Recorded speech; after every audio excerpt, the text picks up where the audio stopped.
So those with the Alpha 4x4 bull bar, this is specifically for the NS to NT models, the 2008 to 2012 I think it is.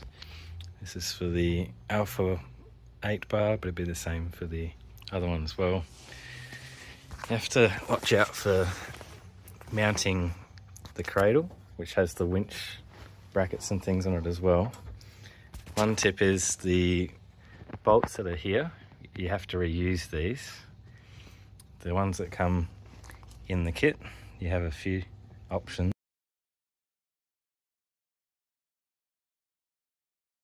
Really it's just the 2 bolt sizes, and then we have these longer ones, but they've got a shank that comes out to about here.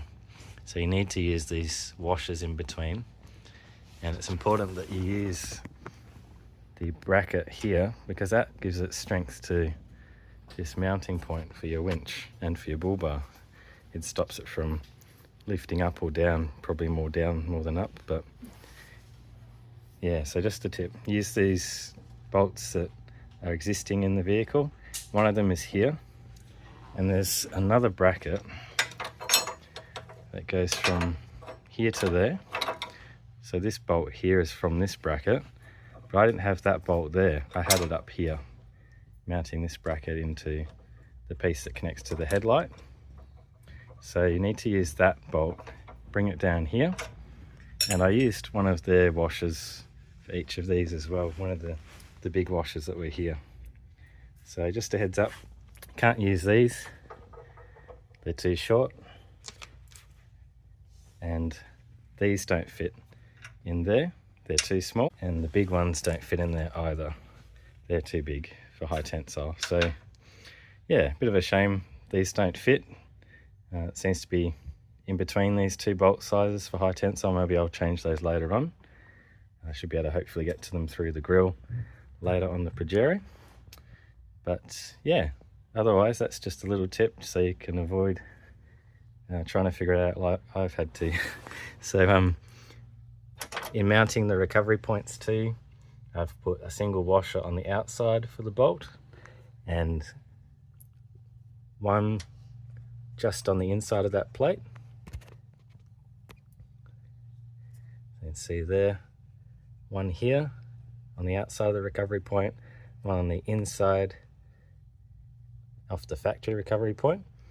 On the bottom I've put 2 because you've got this metal that spaces this bracket out from the winch, and then I've got a single washer on each and the spring washers and then the nut. Leveraging this was a bit of fun too. Had to end up using a leverage tool like this. Fortunately my friend had one that I could use. Just have to get in there because of this metal bracket that's there. It comes down and blocks some of the access. So you can see that just up here, because you've got the bar that comes around in a circle, but we've also got that metal. So you have to get in there and leverage off that piece there. Just leverage the whole thing down like that. You can kind of see it if I do this with the nut here. If I push that down, it brings this down so you can match it up through the holes okay. So hopefully that helps for anyone that's installing this. If there's any other things I find, I'll add them as well. Hey guys, additionally, I don't reuse this bracket because I was worried about losing too much thread going into the chassis there.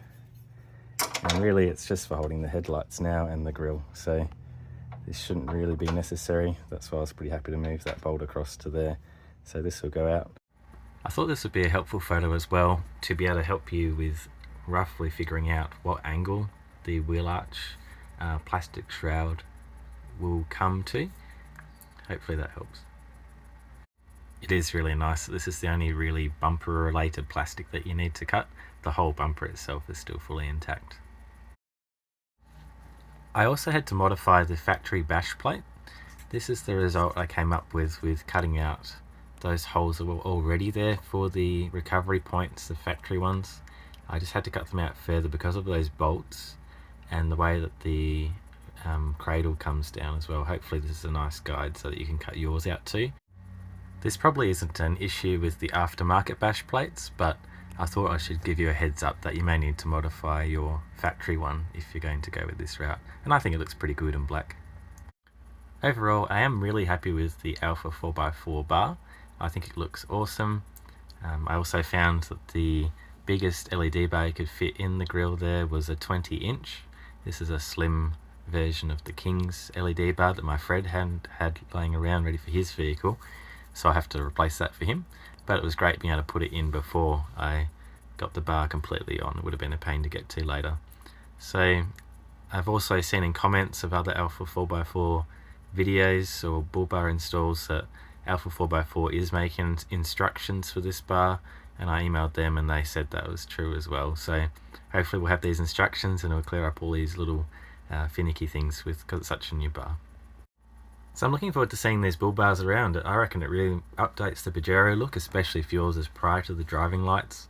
Mine's a 2007 model, so it definitely makes it look like a more new vehicle, like a 2012 model or something like that. Otherwise guys, I hope this video has helped you.